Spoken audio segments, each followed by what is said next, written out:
Shalom, this is Levi Shore. Welcome back to Sweet and Good Torah. So unfortunately, we've experienced some of the greatest tragedy, some of the greatest sadness and darkness in the last few days when we saw the sad fate that befell the Bibas family. And to me personally, it was unexpected. I was the most worried for the father, Yardane, and I never expected the cruelty that would be put on Shiri and Ariel and Kafir, and it's hard to understand such cruelty in the world and such evil and such darkness, and it's hard to see what light, what good can come out of all this. So I think one thing we'll try to look at today is what's going to change. Like what's going to be the big change that will actually happen in the days, the Yemotz of Moshiach, the days of Moshiach. What will be the big change that Mashiach ben Yosef and Mashiach ben David will bring about, and how is that going to change our current dynamic? What's so special about Eretz Yisrael? What's so special about the land of Israel? Why is there such fighting that's been going on for centuries, millennium, over this land? What is so special about this land that has created so much fighting? What holds the world's attention over this little piece of land in the Middle East? And what was the bris bein habesarim? What did our God actually promise to Abraham? And we'll talk a little bit about the redemption from Gaza, how the hostages, and Baruch Hashem, more and more hostages have made it out alive, and the sadness of those that haven't, and they've experienced their own personal Mitzrayim, their own personal Egypt, and there's been some amazing stories of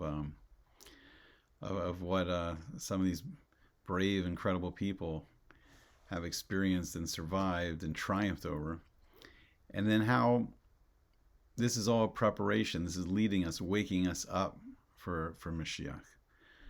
So who is the land of Israel?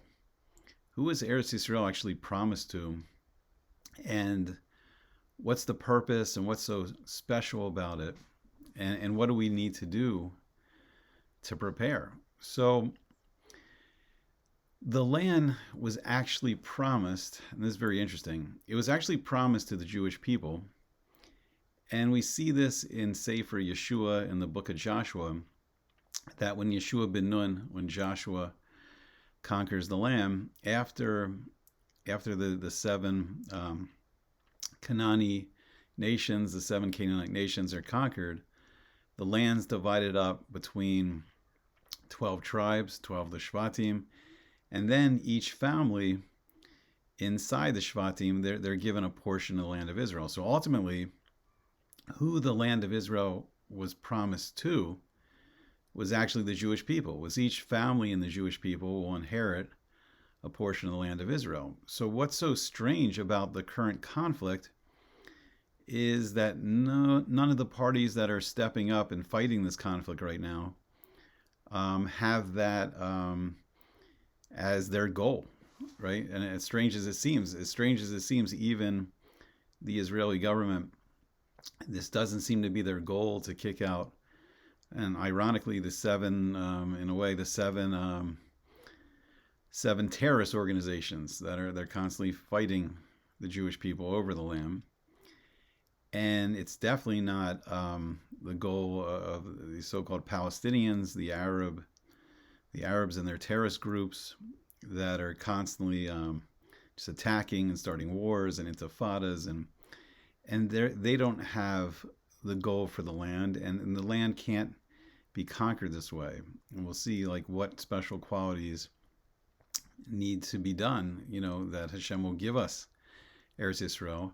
And then even stranger is so beyond just the conflict of Yisrael and Yishmael, the father of the Arab nations, all of a sudden we see a very strange change on the world stage, that President Trump now is saying that, right, he wants ownership of Gaza after the war is finished, and he's probably a descendant from Esau. So now we see, right, we see all three parts of the family of Abraham's family, right? You know, the dispute over who will inherit the land.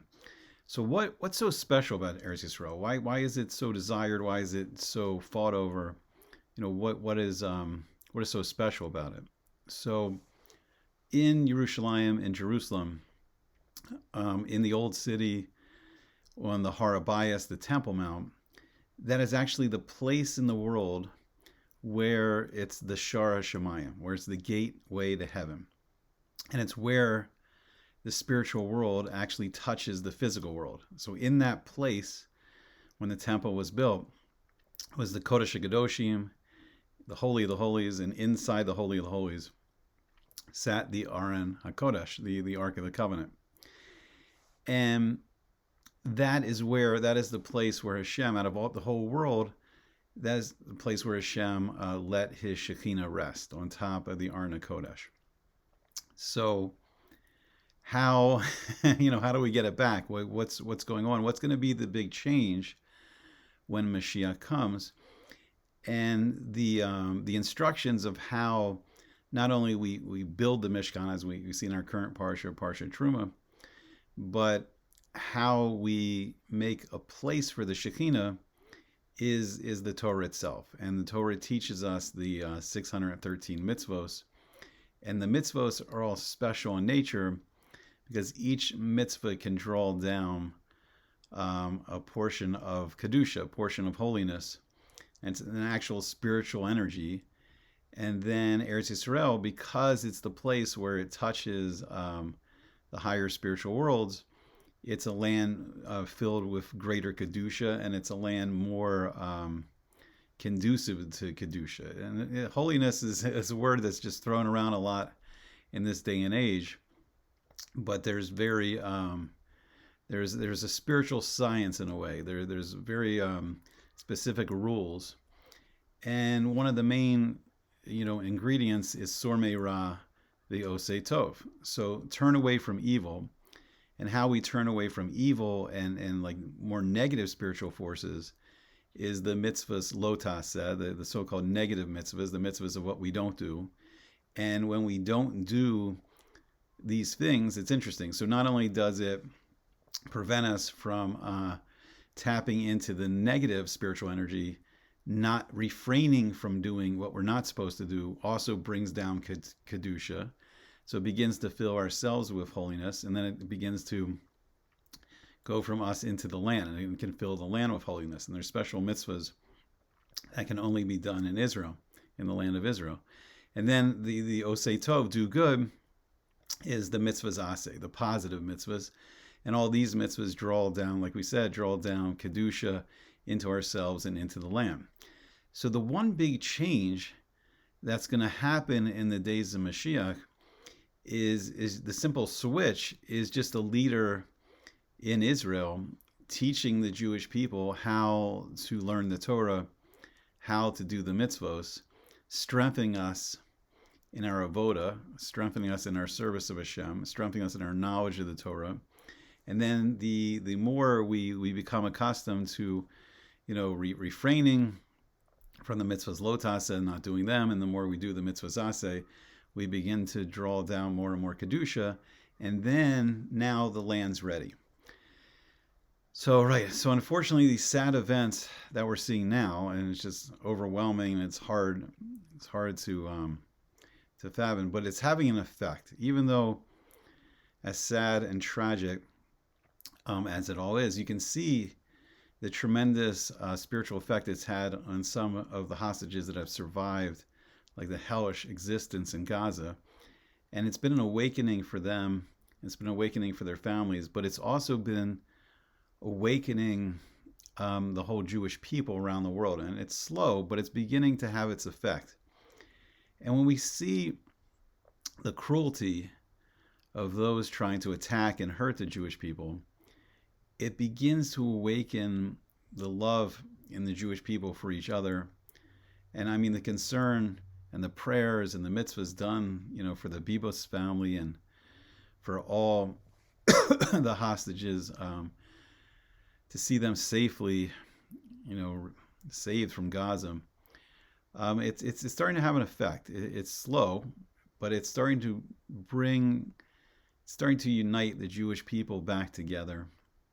It's starting to make us feel like one nation again, one family. And as we see the anti-Semites rising up all around us, it only brings us closer together, and it begins to awaken us the need that we have for Hashem, that we need our God's help. We need Hashem's help. It's too overwhelming. It's too much. And we can't do it ourselves. So there's good that's happening. It's hard to see in all the darkness and all the tragedy, but it's there. You see little sparks here and there. You begin to see the light in the darkness. And it's interesting too. I mean, Shiri, my song, it speaks of Az Yashir Moshe, that Moshe is going to sing this great song in the days of Moshiach, of the redemption of the Jewish people. And we've seen redemption of each individual hostage that's come out of Gaza, and it's beginning to prepare us for the Geula Shlema, the complete redemption, the final redemption from our exiles. And then Ariel, which is interesting, the Lion of God, and Kafir, meaning a young lion. And there seems to be a reference in all that to Mashiach ben David. And it's interesting too that David HaMelech, King David, was described as an Edomi, and that there's some midrashim seem to indicate that maybe he had red hair himself. So unfortunately, right, we've seen this tragedy right now, but Az Yashir Moshe. But in the end, there's going to be singing and rejoicing.